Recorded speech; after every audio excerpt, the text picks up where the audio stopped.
Good evening, everyone, and welcome to another edition of Open Line. I am your host, Destin Kaufman, and we are coming at you from the studios in Hazlet, Okemos, and Meridian Township. Tonight's topic is going to center around a problem that has been a problem for many, many years, and that is the substance abuse and the war on drugs. The substance abuse costs exceed $600 billion annually, with about 200 for illicit drugs, about 200 billion for cigarettes, and about 235 billion on alcohol. Obviously, this is an issue, and to discuss this, I would like to welcome both of my guests tonight. First, to my right is Corey Warren. He is the president and co-founder of WAI-IAM Incorporated, and we will get into that corporation here momentarily. And then to his right is his mother, that is Jacque Liebner, and she is the treasurer and co-founder of WAI-IAM. Thank you both for being here. Thanks for having us. So first, why don't we get into what the company is, and then we'll get into how it got started.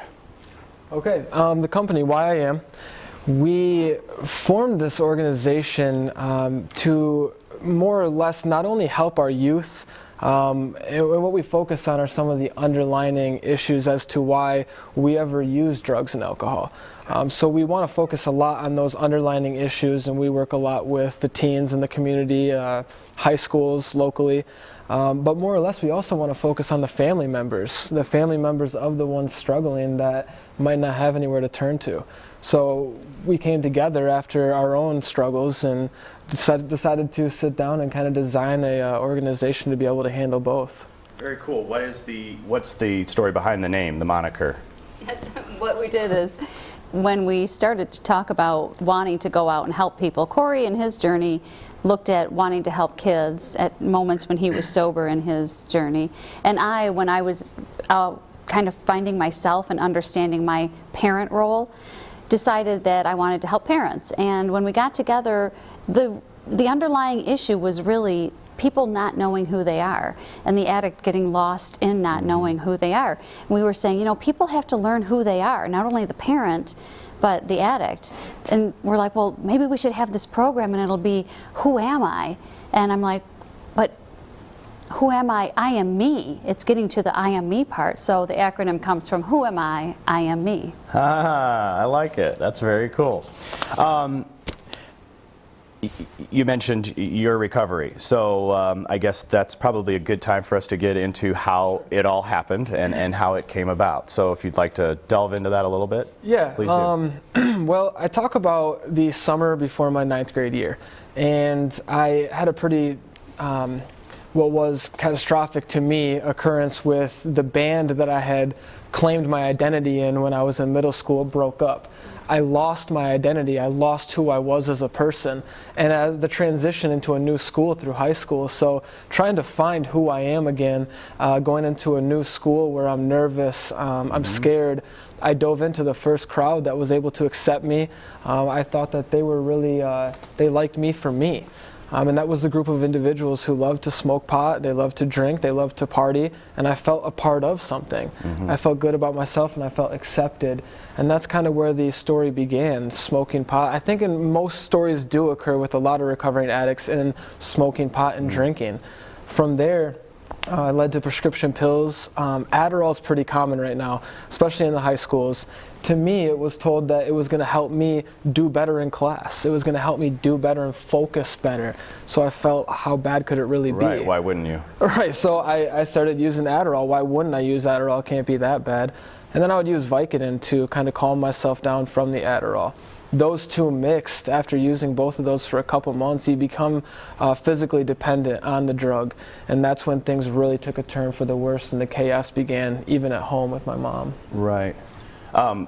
Would you like to step in here and talk about the chaos? I mean, this is 9th grade, it's beginning now in 9th grade. Correct. And you're already seeing this at home. It's already starting. I think parents, from my perspective, parents, when kids get into middle school, it's really a time where they're trying to figure out who they are anyway. Right, it's awful. Yeah. We all know that. Right, and the pressures kind of ramp up, and you know, parents, we only know what we know. We go from being in high school ourselves to college, and then we get in a relationship, and we get married, and we become a wife, and then we become a mother, and you know, we have all these identities ourselves as parents. And so when you're raising a child and you see them start to struggle with their identity, you don't really think it's a big deal. You think, well, we all struggle with our identity, right? Right. So you see them trying to find themselves, and even in middle school, it was, you know, trying to do hair different or clothes different, changing when depending on what group he was hanging out with. But yeah, the turning point was really with that band breakup, and then behavior. It wasn't just him trying to figure things out. Behavior started to get a little goofy. Now, is this, when you said a new school, is this because at 9th grade you went up to a different building, or did you move? I actually moved districts. Oh, you did? Okay. Yes. So I left all my friends behind. I and, gotcha. Yep, went to a new school, and you know, I think that a lot of the behavioral issues started when I became physically dependent on drugs, especially moving from Vicodin into using harder drugs like morphine and Oxycontin. That need to get high, it was taking focus away from school where it should have been. And it was, you know, every morning when I was waking up, I'm thinking to myself, how and when am I going to get high today? That's the first thought on my mind. That's when the behavioral things and the challenges really started occurring at home, is when school hit the back burner, and now my days are consistent around drugs. Again, that's my identity now. My identity went from the band, and now my identity is drugs. If you would have asked me, who are you at that point, I would have said I'm part of this group. I'm a partier. I smoke pot. That's what I did.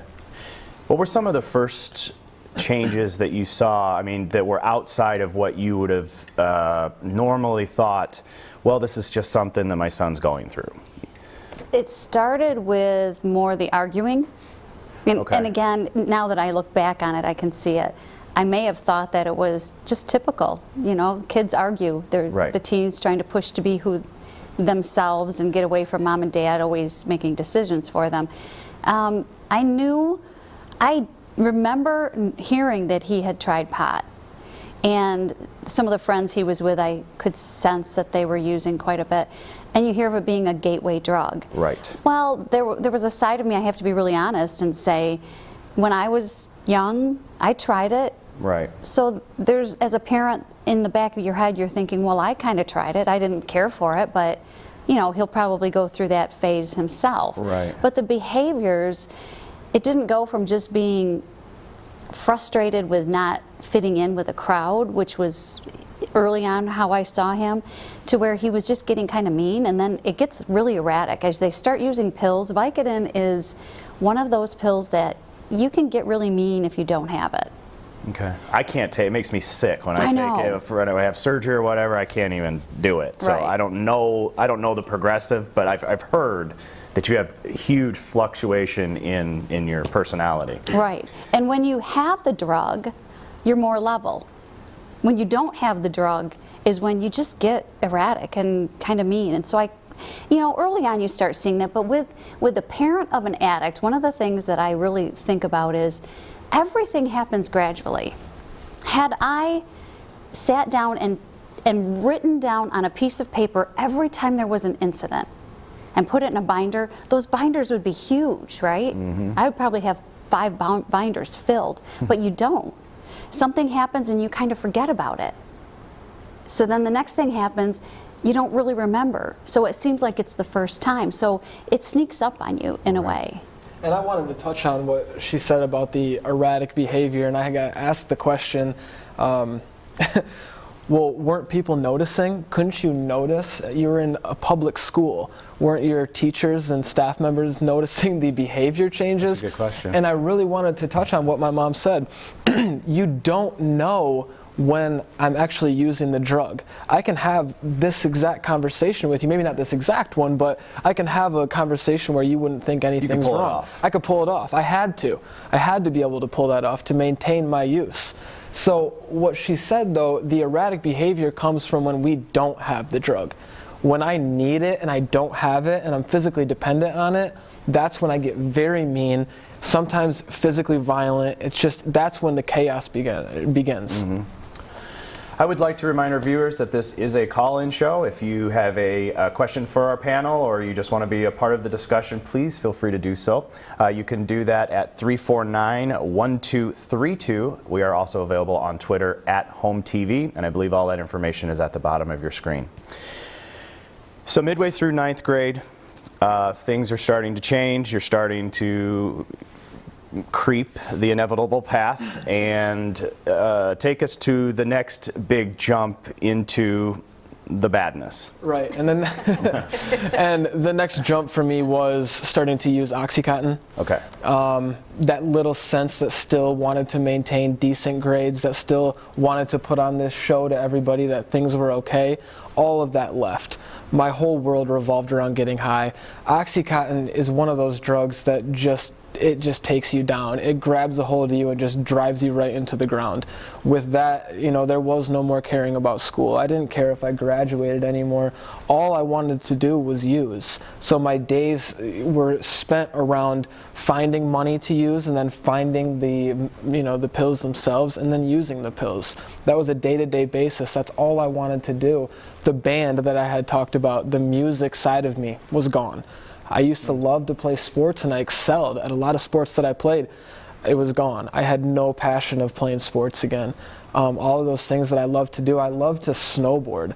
That was gone. I didn't care about snowboarding. So those childhood things that I grew up loving to do, hanging around family and friends, it was all gone. My world revolved around getting high.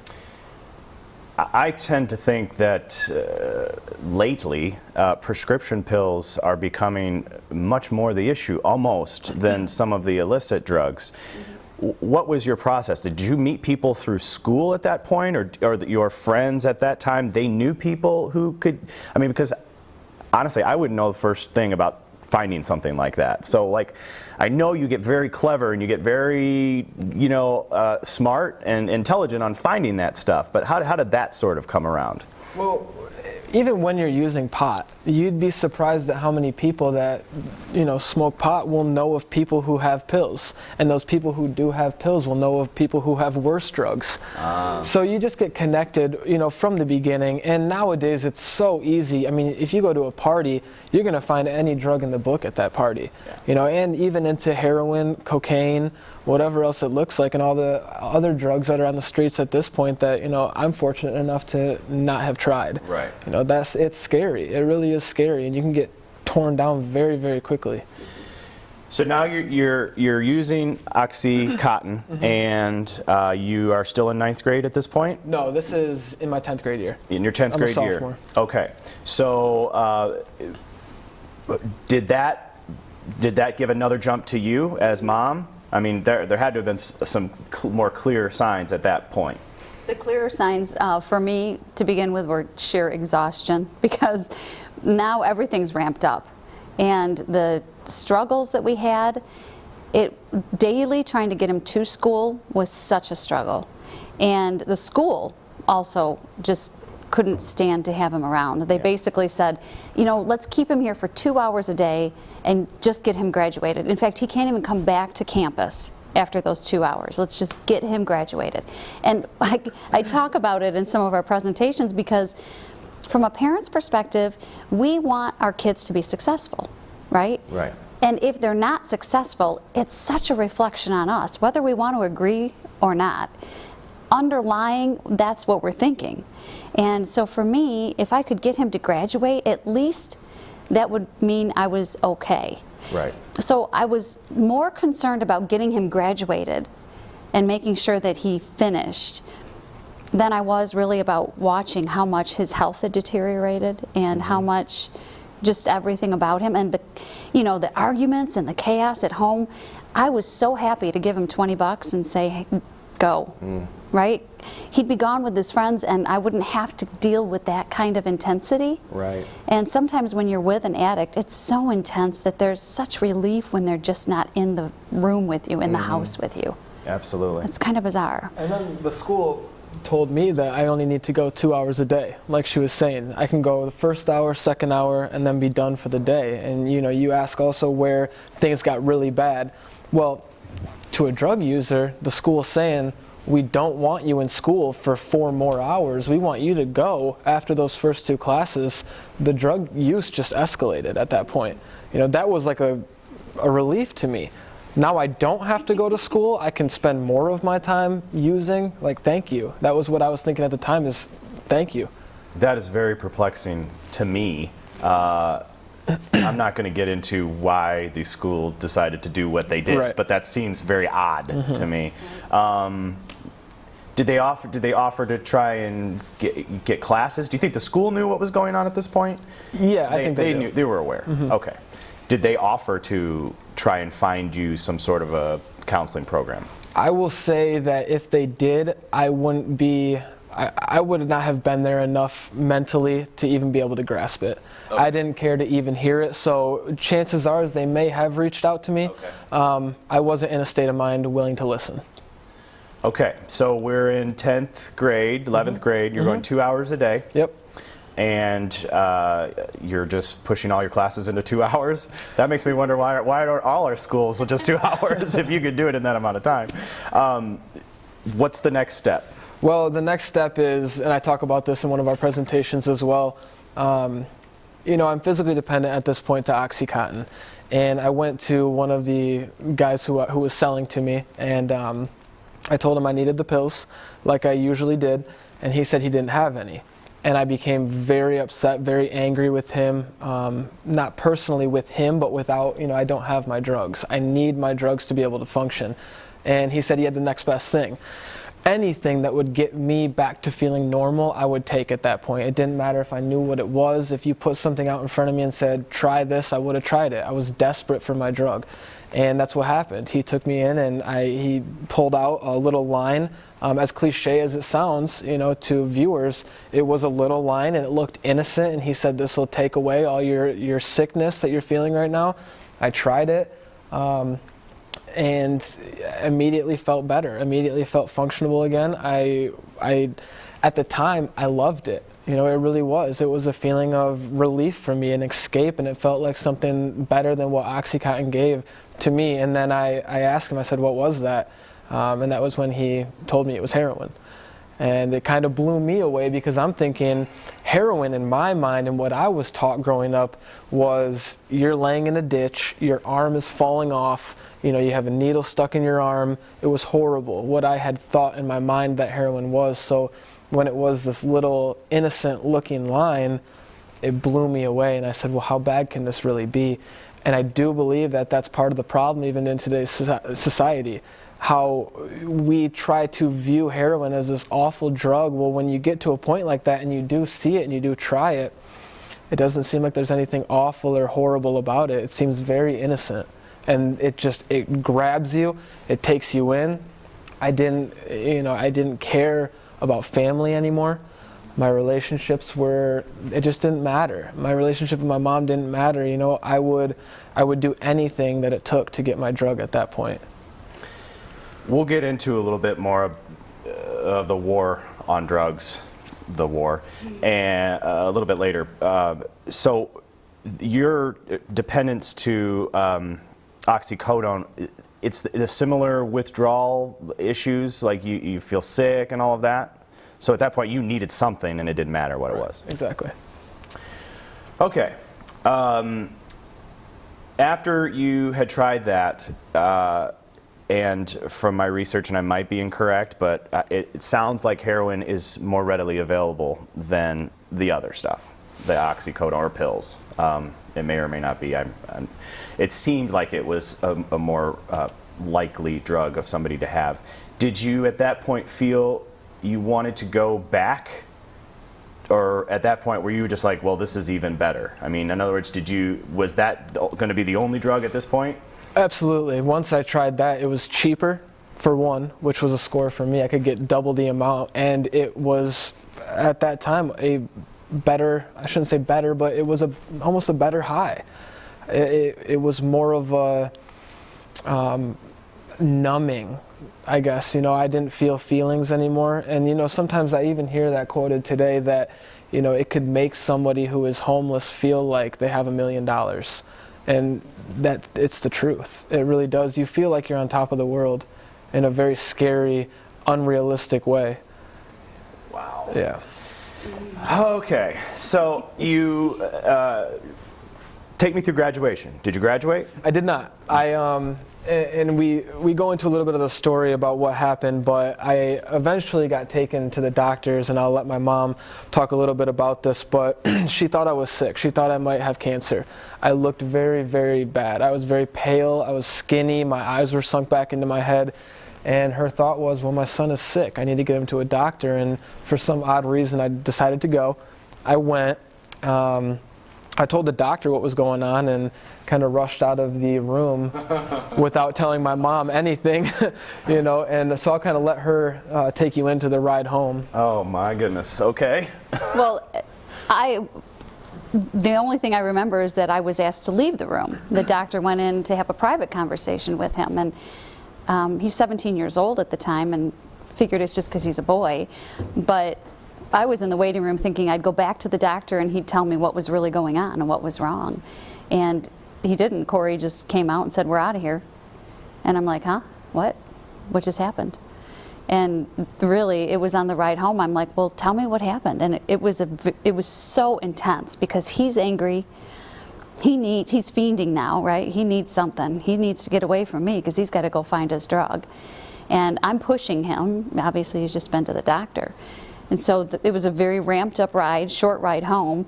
And as it ramps up and I'm screaming, tell me what the problem is, what's going on, and you'd never understand. And that really did happen. And he said, okay, I'm addicted to heroin. And your world just stops. Really, I mean, there's so much chaos when you're with an addict anyway, and the drama is so overwhelming that you get numb. I mean, talk about being numb. I mean, the addict's numb, but you as a parent also become a little numb. It's just constant chaos. The phone's ringing at midnight and 2 o'clock in the morning, and there's, you know, interaction with cops all the time, and you do get a little numb to it, but that kind of hits you. Yeah. So to go back to your question, though, I kind of strayed away from it with the whole graduation thing. After telling her, she was doing the drops, the drug drops and all that, and I couldn't use heroin or any opiates for that matter. So I turned over and I substituted, as we do as addicts. We substitute for the next best thing, something to still take us away, some drug to still make us feel numb. I substituted for cocaine. One night in particular, I used a pretty good amount of coke, and then I couldn't use opiates to come down, so I thought that I would go to the store and I'd buy a bottle of NyQuil. And I drank a bottle of NyQuil after using all the coke that I had done, and felt like my heart was literally going to explode. And I ran up and told my mom, I said, you know, I feel like I'm gonna die.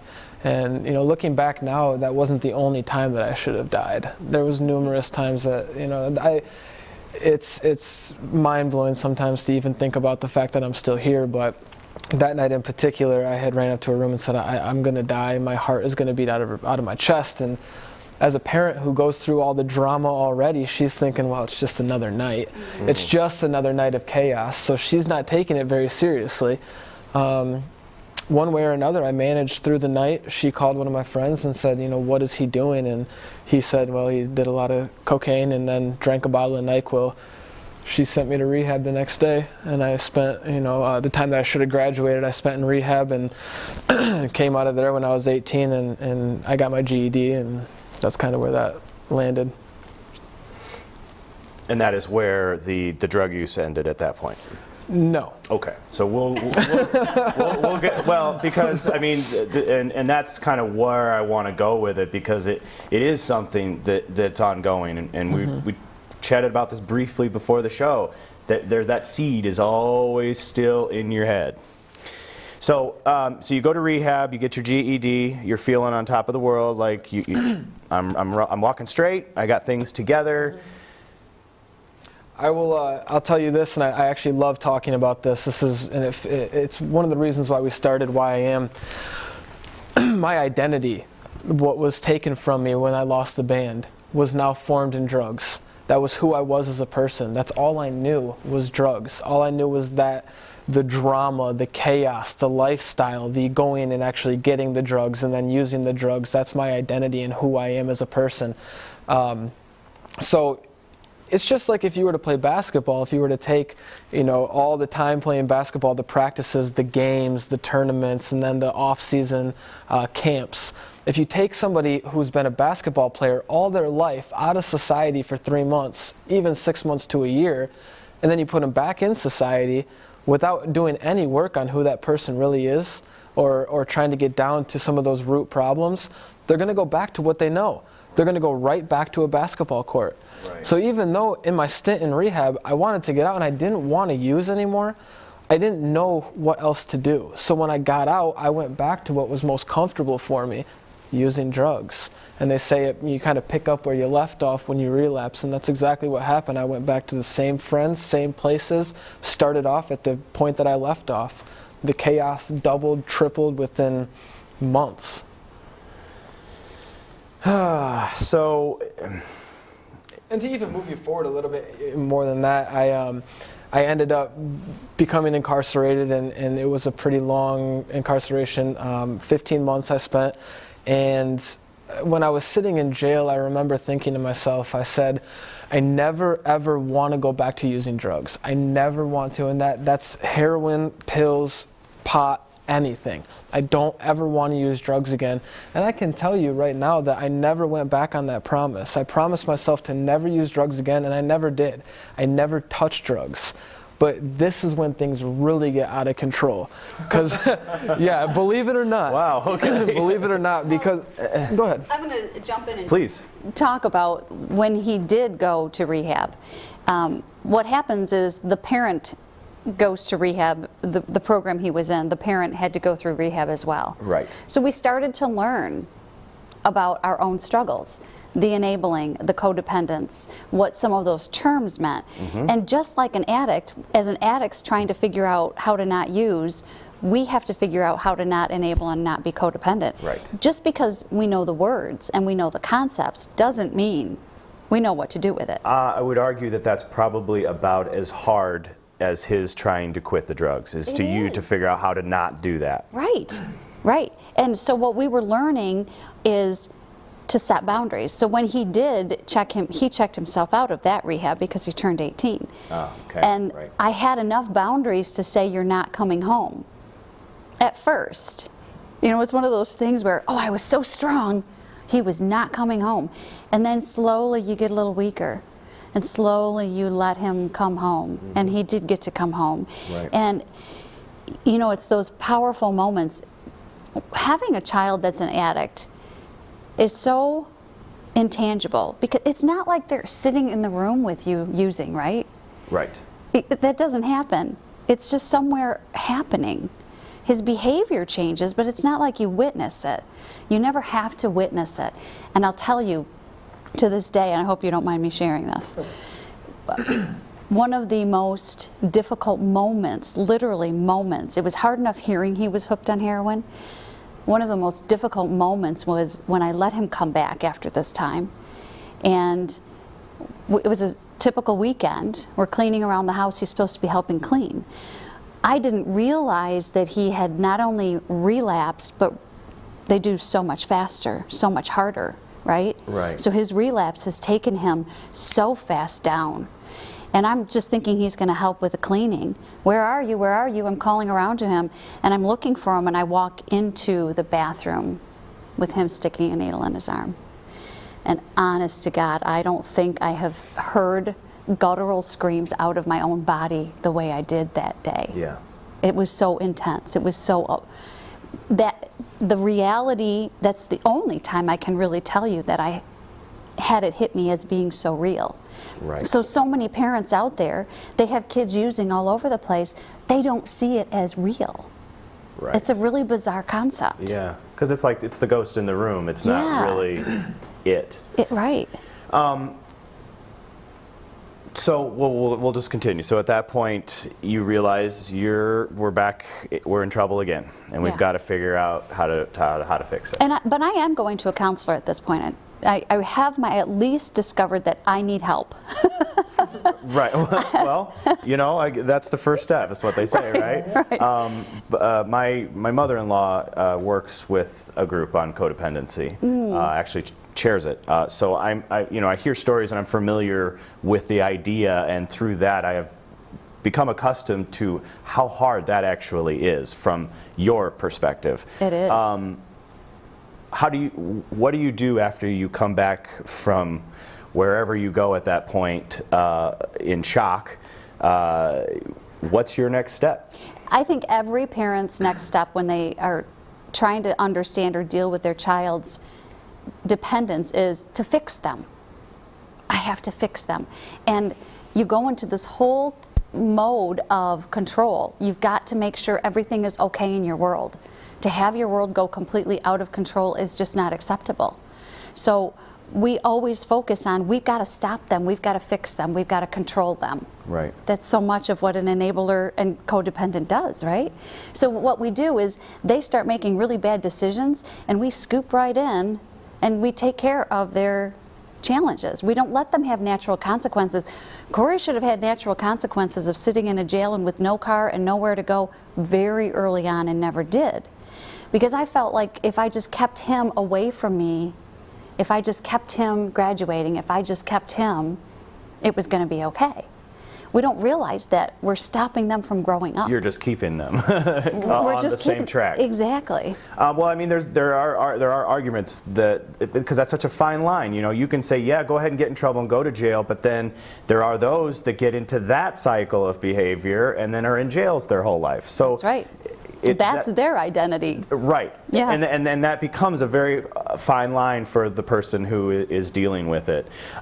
So what did we do at that point? Were you asked to leave the house after that moment? Yeah, and then it got really bad. A drug addict doesn't care what's happening with the people they live with or the people that they used to love. They don't mean to, they just don't care. It's never personal. What they do to you is not personal. Right. I remember going in and having some surgery, and I remember him not being there, even for my surgery, and how devastating that was. It wasn't personal. He didn't even know. He probably had no clue that that was happening. But it got got to the point where he was homeless. He was living on the streets. He was much thinner than he is now, you know, very sick. Yeah. A person using heroin is really, they don't function, they don't hold jobs at that point. It is odd because even now thinking, you know, I jumped to the incarceration. And even looking back on it now, whenever we do this kind of stuff, there's a lot of times that I forget. I don't remember a lot of that chaos, like right. What she's talking about. I remember the incident that she's talking about vaguely, but the months after that, before I got incarcerated, and even in our presentations that we do with the communities, I'll jump every single time to the incarceration, and she'll have to drag me back to say, you're like, let's just get through this. Because I don't recall any of that time. Oh, that's really interesting. And it does hit me as a shock, especially to go back and talk about her surgery, because now I recall that time, and I think to myself, she was going through life-threatening surgery, and I was more focused on getting high. You know, and it's nothing personal. It's nothing saying I don't care about you or care if you live or die. But my world is it's drugs. That's kind of my vision. All I see is like, when am I going to get high? When am I going to get high? Nothing else matters to me. And even family. I do want to remind our viewers that this is a call-in show. If you'd like to call in and ask a question or be a part of the panel, please feel free to do so. The number here is 349-1232. You can also reach us at HOMTV. We do have a question in from Jason, and it's from Twitter, thank you. And he's asking, what exactly is enabling and what can be classified as enabling? Which is a great question. Because it can be ambiguous at times. Well, it's a great question. Enabling is doing for somebody else anything that they should be doing for themselves. Okay. And that's big. And we're talking about a society right now where we have helicopter parents that are doing everything for their children. Yeah. It's enabling, because if you look at, excuse me, a group of kids, a family, for example, how early can they be brushing their teeth for themselves? How early can they be picking up their room? How early can they be doing their own laundry?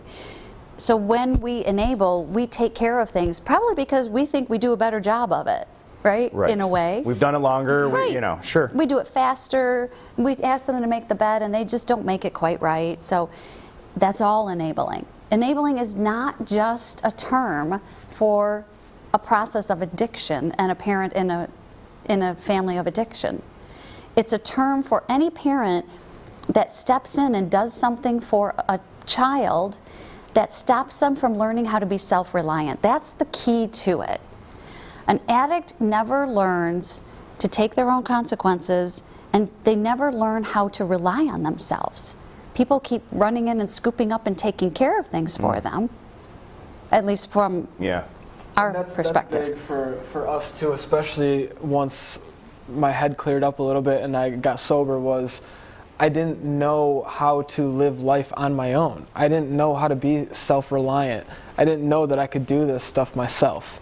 I always thought that I needed help. Help me find a job because I can't find one myself. Help me enroll in school because I can't enroll by myself. I don't know how to do that. Well, yeah, I do, and yes, I can. I can go find a job by myself, and I can get into school by myself, but I'm so used to having everything taken care of by her that I don't realize that I can.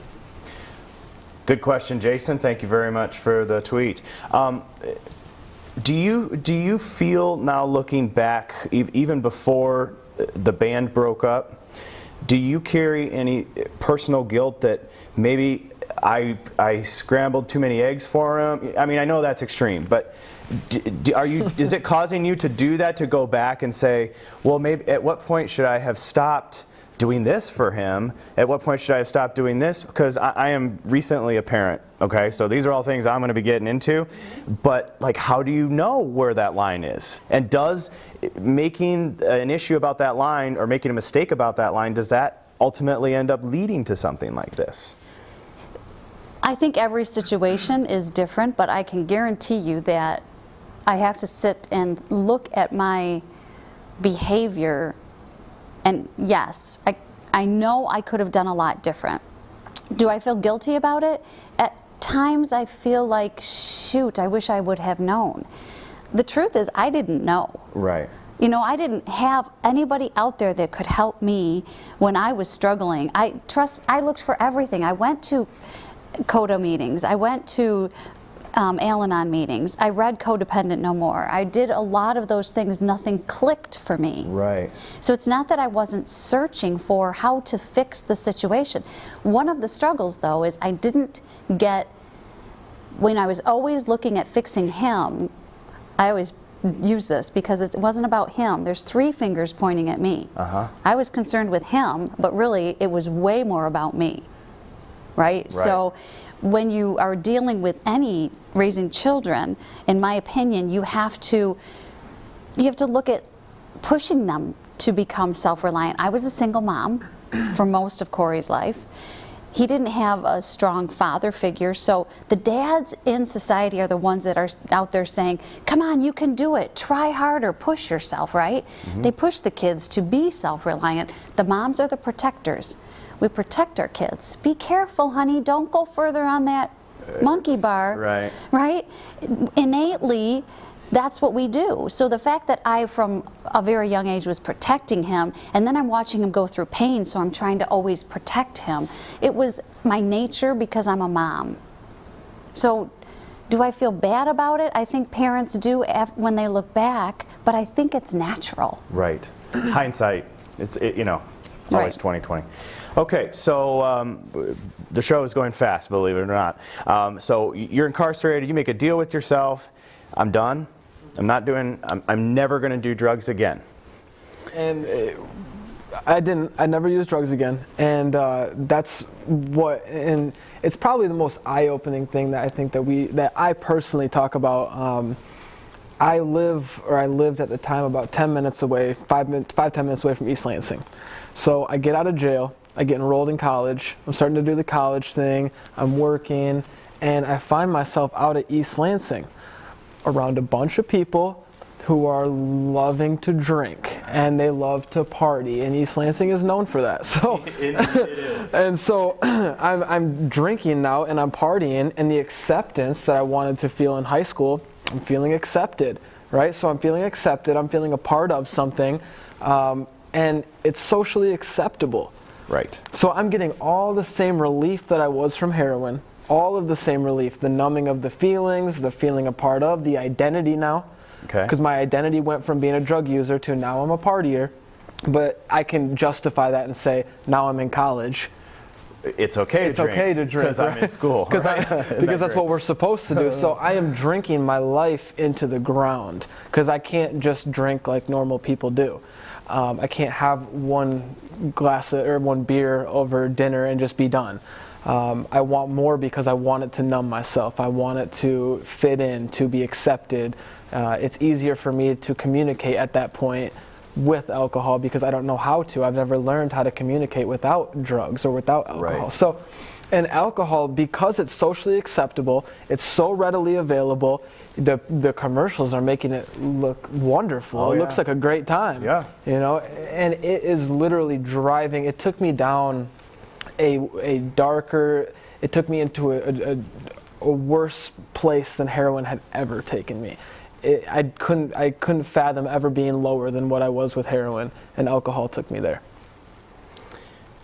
Okay. So, are you at this point, because you know, I've drank, and I've been drunk, and I know that process. The next day, are you saying to yourself, I'm falling right back into this behavior again? Is that occurring to you at all at this point? No. Not at all. Nope. I am waking up and what normal people go through with a hangover, I'm thinking, well, I can just drink a little bit more and my hangover won't be there. So I would drink in the morning, and it got so bad that within a year's time, in one night I remember specifically I was withdrawing, because you can withdraw from from alcohol, I'm sorry. Oh. And the withdrawals are pretty severe. In fact, they say that if you try to quit drinking on your own, after a certain extent of drinking, you can actually die from alcohol withdrawals, which I did experience a seizure from trying to stop on my own, and I was hospitalized for it. But I remember, waking up at 3 o'clock in the morning, trying to get out of bed, and my legs were shaking so bad from the withdrawal that I couldn't stand, and I had to push myself at 3 o'clock in the morning into the kitchen to prop myself up and to take a drink so that I could go back to sleep until 7:50 when the stores opened at 8 o'clock. So I would be the first person in line to buy alcohol when they opened, and then I would drink myself into a blackout by 10 o'clock in the morning. And this was a reoccurring thing for me, months on end. Because we're in the neighborhood of 15 minutes left, maybe we can fast forward to, because I'm assuming that similar things just happened at home. We're following the same path. Right. So tell me about the day that you took your last drink.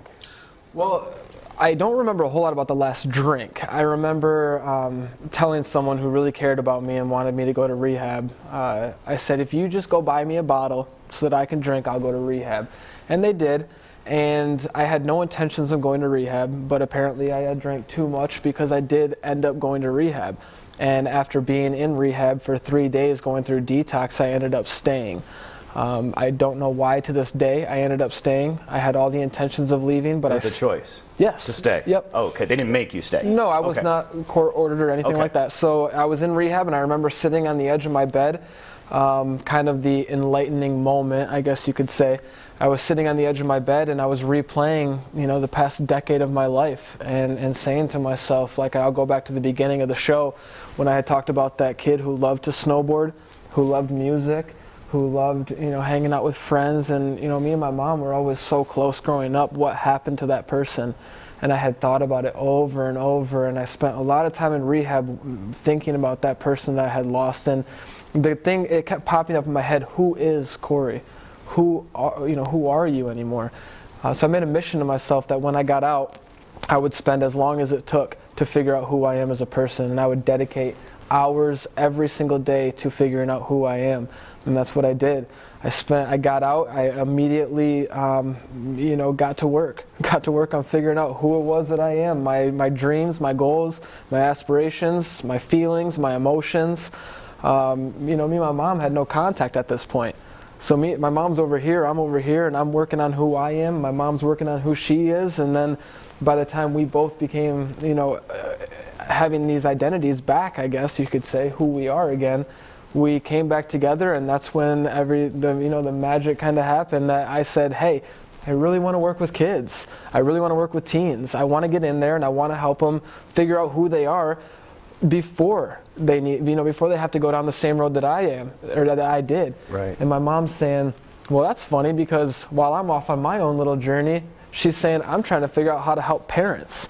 How to help parents to figure out who they are, and the enabling factors and the codependency and all of that.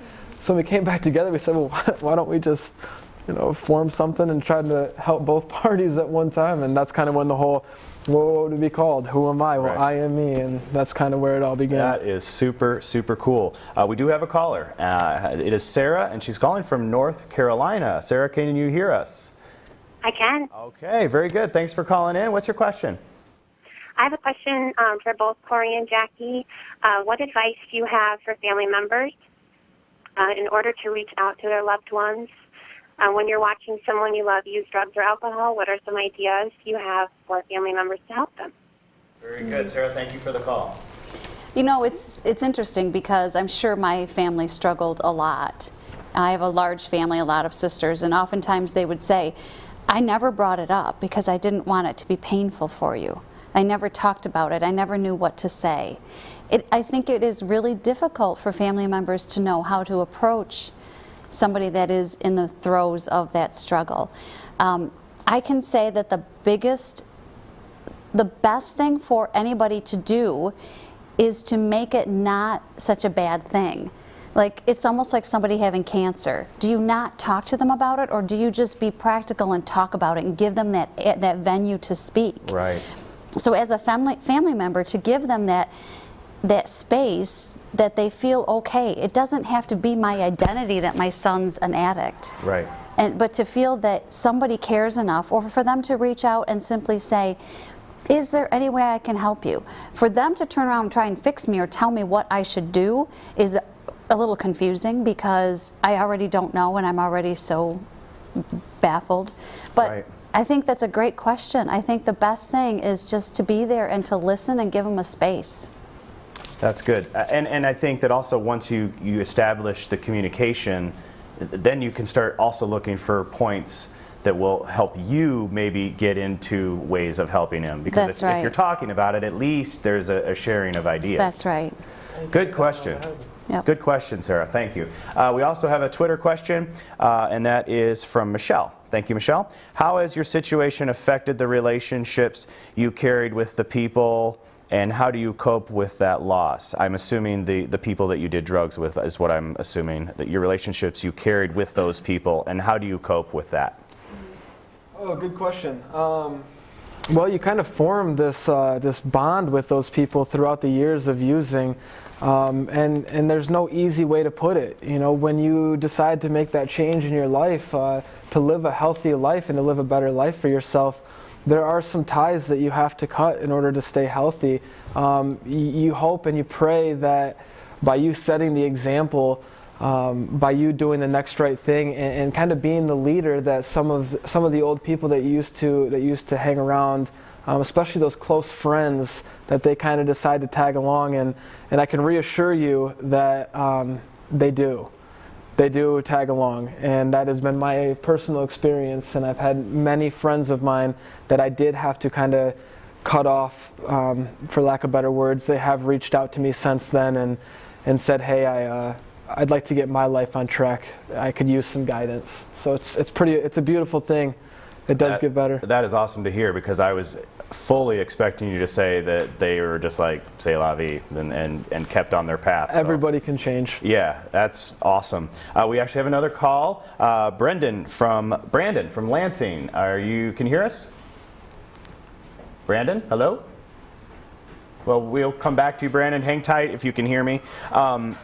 You know, I've had friends that have been addicted, and you know, I give up pretty quick because if they don't want to change, you're not going to change them. So, you know, I do understand that side of things. So I was very happy to hear that your friends wanted to change. Yep. Brandon, can you hear us? Are you there now?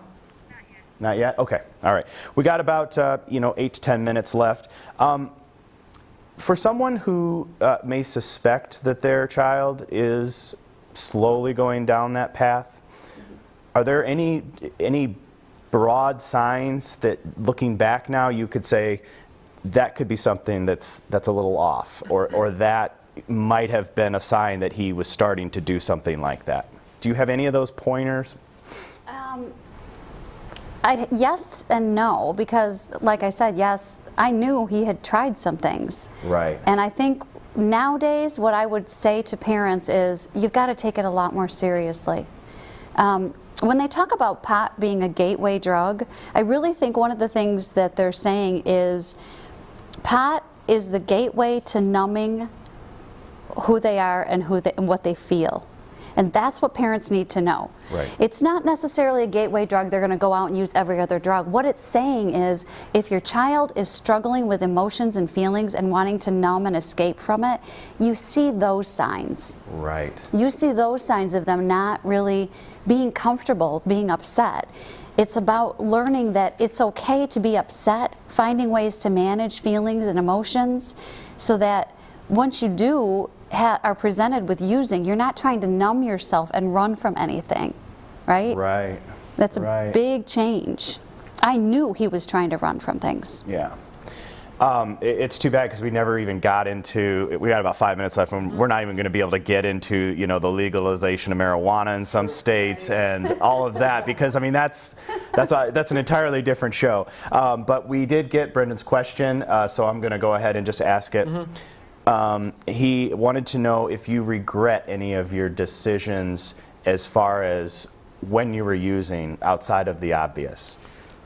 Well, regret, I think that there's always that feeling of looking back and knowing that you hurt your family and you hurt your friends, and there always is that part of you that says, really, did I really do that? And I guess there is a little bit of regret there, but by living that healthy life that I'm talking about and doing the next right thing, you start to see those people from time to time that you did hurt, and they can tell by your actions that you're back on track, and you're able to make the appropriate amends when necessary and start to clear the air on some of that garbage from the past. And that's what I've done. So do I regret it? I think there is a little bit of regret, but I got to tell you, it's made me the person that I am today, and I wouldn't change that for anything. Okay. Okay, we've got another caller. Shelby from Missouri. Can you hear me, Shelby? Yes, I am. Well, thank you for the call. What is your I just question? wanted to know how I could get involved. Okay, great. Perfect segue, Shelby. Thank you very much for the call. So because we're down to about 3 minutes or so, how can someone get involved specifically in your organization if they would like, or another organization? Well, the easiest, fastest way is going to go to our website. Okay. And our website is going to be WAI-IAM.com. There are different avenues on our website. We have different programs that you are more than able to check out, and we have links that you can contact us and ask us how to get involved. We do numerous community projects, activities. We're always looking for volunteers and people to help us out and to help spread the message. That'd be the easiest, fastest way for you. And we are actually posting that on the screen at the bottom right, so, well, both areas, so there it is right there for everybody. Excellent question, thank you very much. In closing, what are you looking forward to doing? I mean, because you're traveling, you're talking at schools and motivational speaking and such, and give me the next 5 years. What are you hoping to achieve? Well, next 5 years, just spreading the message of hope, just letting people know that are struggling out there, there is hope. If we can do it statewide, great, nationwide, awesome, internationally, it'd be amazing, it'd be a dream come true. But to let people who are struggling know that, you can do it. everybody can change. There is hope for not only the addict or alcoholic or person struggling, but for the family members. You know, there is a life after addiction, and you know, me and my mom and I are sitting here and living proof that families can come back together and build healthy bonds.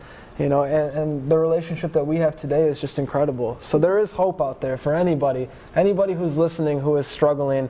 There is, and you can do it. It's possible. Awesome. Thank you very, very much. I would like to reintroduce the two of you. Thank you so much for that. That was really good. Corey Warren, president and co-founder of WAI-IAM Incorporated, and there is a dash in between that.